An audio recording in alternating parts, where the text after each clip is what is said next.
Hi, I'm Nick, And I'm Kyle. and every year lives are lost because of the spread of infections in hospitals. That's really sad because we know people are supposed to get better in the hospital, not worse. This problem makes me angry, and you wouldn't like me when I get angry. Settle down there, Hulk. There are steps that we as healthcare providers can take to prevent the spread of infections and help our patients. You don't say! That's right. The first thing we can do is work on hand washing.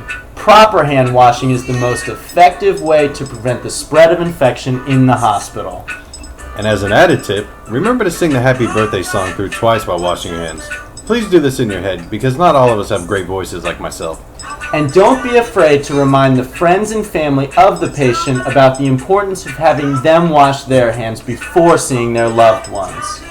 Well, that's a great tip. What are some other steps we can take to prevent the spread of infections? I'm so glad you asked. Make sure you cover your mouth when coughing or sneezing. Patients really aren't interested in having your germs on them. Yeah, that's nasty.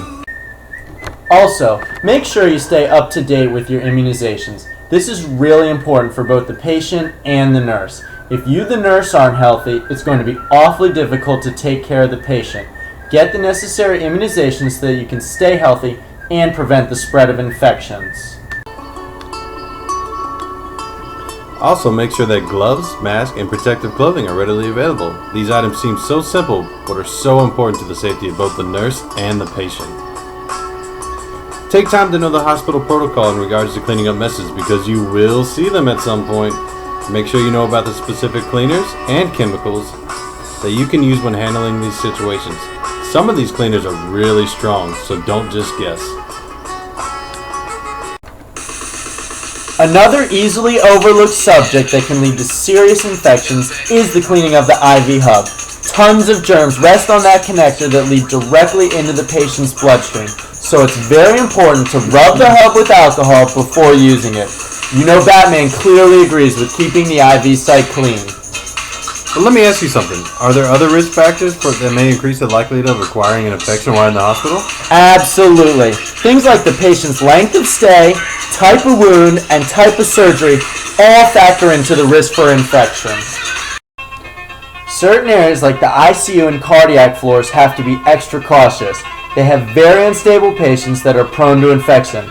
They try their best to terminate any infection that attempts to attack their patient. Insert pun. Who knew? In addition, closely monitoring the very old and very young is extremely important. Both demographics are at a higher risk for developing infections. Also, individuals with compromised immune systems because of chemotherapy or steroids are at much higher risk for infection. No. Not those steroids. Corticosteroids. So be sure to wash your hands and use extra precaution around the more vulnerable patients. Food! That's great information to know. And now I know. And knowing is half the battle.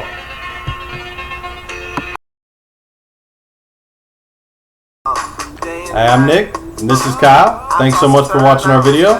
And if you have any questions about the material that you just saw, do not come to one of us. Go see our boy Rafael Garcia, because that guy knows everything. Thanks so much.